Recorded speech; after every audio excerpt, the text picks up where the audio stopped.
Adonja kok tak bejengang kok arapa setia osom penyakit corona wah. Tenang Bu, tenang.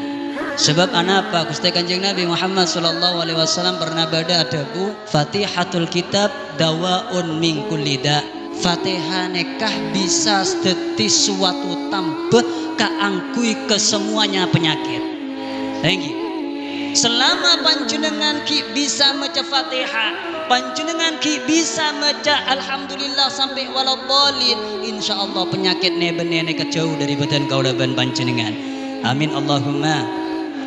Lemun panjenengan ibadah genah Fatihah tok 17 kali sehari semalam, insyaallah jauh dari penyakit-penyakit setak bener. Amin Allahumma. Langkung-langkung panjenengan tawassul dididik Fatihah, dididik Fatihah, dididik Fatihah, insyaallah dohiron wa batinan ebri kekuatan barenger sepon Gusti Allah. Amin Allahumma.